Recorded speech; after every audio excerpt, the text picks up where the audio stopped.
안녕하세요. I am 닥터 임상락입니다. 오늘은 질염과 진류상균에 대한 얘기를 해보려고 합니다. 최근에 잦은 질염 증상을 개선시키기 위해서 진류상균을 찾는 분들이 많이 늘고 있는데요.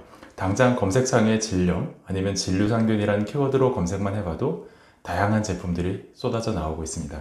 그런데 진류상균을 먹는다고 질염 증상이 개선될까? 의구심을 가지거나 별로 효과가 없었어요 라고 하는 분들이 좀 많아요. 과연 그게 왜 그런지. 이미 수많은 연구들을 통해서 질염 증상 가라앉히는데 진류상균이 효과적입니다 라고 밝혀져 있음에도 불구하고 왜 효과를 못 보는 사람들이 많은 건지, 그거에 대해서 좀 자세하게 알아보도록 하겠습니다. 일단 제일 먼저 고려돼야 될 거는 사람마다 살 수 있는 유산균이 다르다는 거예요. 진류상균의 질염 증상의 개선에 효과가 없다라기보다 효과의 개인차가 심하다 이렇게 말하는 것이 좀 더 정확할 텐데요.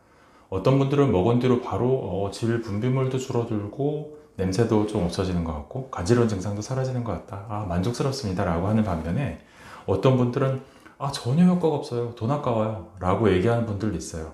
이렇게 진류상균에 대한 평가는 극과 극으로 나뉘어서 중간이 없는데요. 여기에 이유가 있습니다. 바로 사람마다 질내 환경이 다 다르기 때문에 살아갈 수 있는 진류상균의 종류가 다르다는 건데요. 이게 굉장히 독특한 거예요. 예를 들어서 장에 있는 유산균 한번 생각해 볼까요? 대장에도 유산균이 굉장히 많이 살고 있다는 거 아마 이미 알고 계실 텐데요. 대장 속에 살고 있는 유산균들은 굉장히 다양합니다. 락토바실러스, 아니면 비피더스 이런 속에 속해 있는 여러 가지 다양한 종의 유산균들이 균형 있게 살아가는 그런 종의 다양성이 있는 상태가 대장이 건강한 상태거든요. 그래서 어떤 유산균을 먹어도, 장유산균들은 어떤 유산균을 먹더라도 그럭저럭 효과가 나요. 대변 상태가 바로 개선이 되기도 하고, 그 다음에 배에서 꾸룩꾸룩 하던 소리도 없어지는 것 같고, 그런 효과를 바로바로 알 수 있다는 것이죠. 어떤 유산균들을 먹어도 그래도 어느 정도 효과가 나타납니다. 하지만 진류상균은 그렇지 않아요. 왜냐하면 질은 굉장히 독특한 환경이어서 종의 다양성이 없습니다. 무슨 얘기냐면 질내 세균총, 그러니까 질내 살고 있는 세균 전체를 모아서 분석해보면 딱 한 가지 종류의 유산균만이 절반 이상을 차지하고 있어요. 굉장히 많은 양인 거죠. 그거를 딱 한 가지 종류의 유산균이 차지하고 있습니다. 그리고 어떤 유산균이 그렇게 주된 유산균이냐, 요걸 가지고 여자분들을 5가지, 전체 여성분을 5가지 카테고리로 나눌 수가 있어요. 그래서 만약에 내가 여기 1번 카테고리에 속해 있는데, 만약에 3번 카테고리에 속한 여기 3번 그룹이 속한 환경에서 잘 자라는 유산균을 먹는다. 백날 먹어도 소용없어요. 잘 안 자랍니다. 장유산균은 종의 다양성이 있기 때문에 어떤 유산균을 먹어도 그래도 그럭저럭 잘 자라는 데 반해서 진류상균들은 내가 속한 환경에서 잘 자랄 수 있는 유산균이 아니면 잘 못 자란다는 거죠. 이게 첫 번째로 고려돼야 될 사실이에요. 그 다음에 두 번째로 고려돼야 될 건 유산균이 살던 환경이 다르다는 사실이에요. 공장 내에서 자라잖아요. 그러니까 유산균 제품들을 만들 때 공장에서 영양소의 균형을 굉장히 정확하게 맞춰놓고 아주 완벽한 온도, 완벽한 습도, 그런 컨트롤이 잘 된 환경에서 살던 유산균들을 동결 건조시켜서 제품으로 내놓는단 말이죠. 그렇게 나온 유산균이 개인마다 천차만별로 다 다른 질 내부에 들어가서 잘 자라기를 기대하는 건 굉장히 어려운 일이에요. 이건 어떤 거랑 똑같냐면 완벽한 환경 속에 자라던 태아, 엄마 뱃속에서 아주 완벽한 환경에서 자라던 그 태아가 출산했어요. 나오자마자 신생아, 그 신생아를 열대 밀림에다 던져놓고 너 살아나! 이렇게 얘기하는 거는 똑같은 거라는 거죠. 그만큼 환경이 굉장히 다르다는 얘기예요.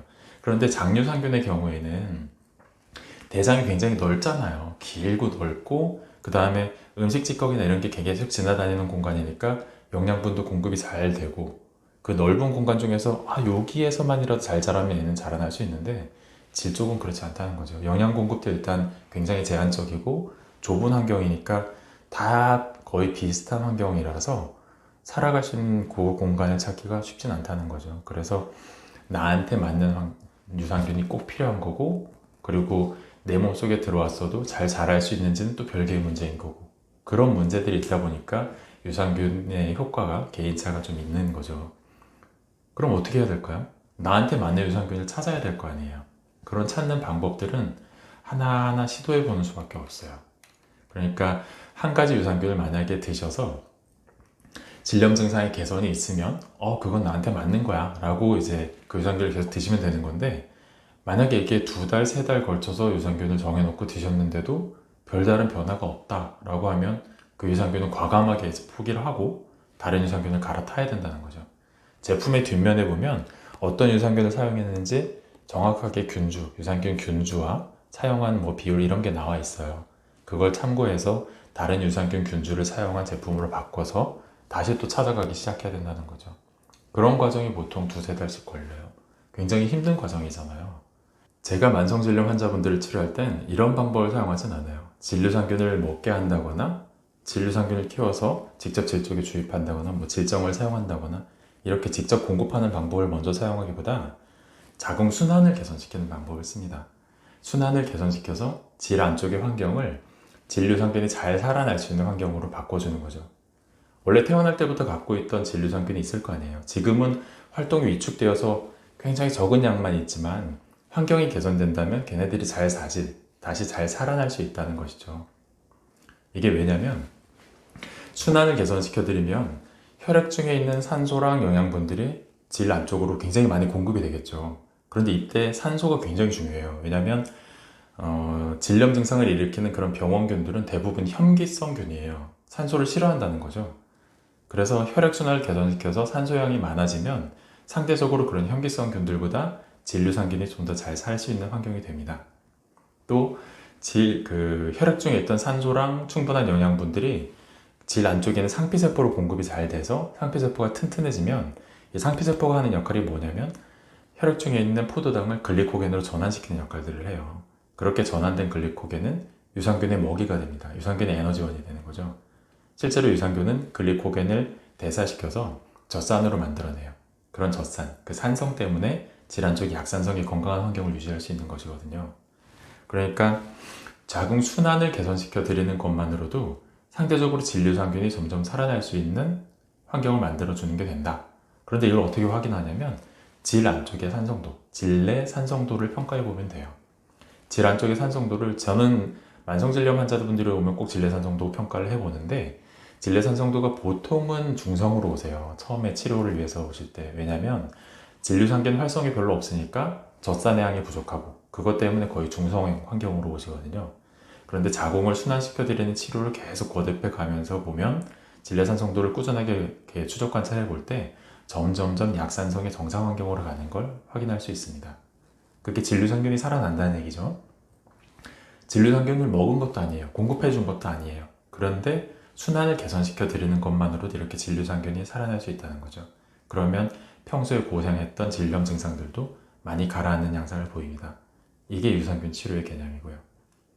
자, 오늘 질염과 진류상균의 관계에 대해서 설명을 해드릴 때 진류상균을 굉장히 많이 먹었는데도 효과가 없었던 분들, 그런 원인이 무엇일까에 대한 대답을 먼저 이제 해드리는 것으로 시작해서 유산균 치료의 개념까지 이렇게 설명을 드렸어요.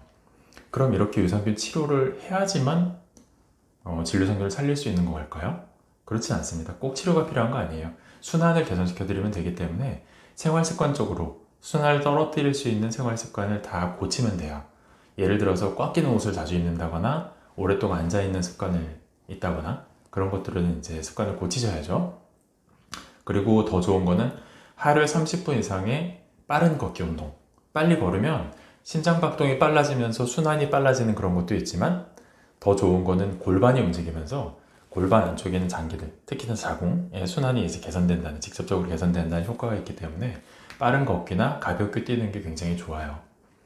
그리고 먹는 음식 중에서 혈액을 끈적하게 만들 수 있는 것들, 예를 들어 혈당을 빨리 높이는 빵이나 과자, 음료수를 자주 드신다거나 이런 것들은 섭취량을 많이 줄이셔야 되고, 또 기름진 것, 튀김 음식이라든가 이런 것들은 기름이 굉장히 많잖아요. 그런 음식도 섭취하면 혈액이 끈적해지면서 순환을 많이 떨어뜨릴 수 있습니다. 그래서 이런 음식들의 섭취량을 줄이는 것, 이런 생활습관 교정만으로도 자궁 순환을 개선시켜서 질 안쪽의 환경을 유산균이 잘 살 수 있게 만들어 드릴 수 있어요. 그런데 만약에 꾸준하게 계속해서 생활습관을 개선했는데도 불구하고 증상 개선이 잘 안 나타난다 라고 하면 그때는 이제 치료를 계획을 해야 되는 거죠. 자, 오늘 질염과 진류상균 관계, 또 그 진료상균을 먹어도 왜 이렇게 효과가 없었나요? 라는 것들에 대한 대답을 먼저 드렸었고, 그거를 바탕으로 해서 진료상균이 왜 이렇게 안 살아나는지, 혹은 생활습관을 어떻게 개선해야 진료상균을 살릴 수 있는지, 이런 것까지 전반적으로 다 살펴봤습니다. 오늘 살펴본 내용들이 질 건강을 유지하는데 많은 도움이 됐으면 좋겠고요. 또 건강을 유지할 수 있는 생활습관 개선을 잘 하실 수 있도록 뒤에서 응원해 드리겠습니다. 오늘 긴 영상 시청해 주셔서 감사하고요. 구독과 댓글, 좋아요 꼭 부탁드립니다. 감사합니다.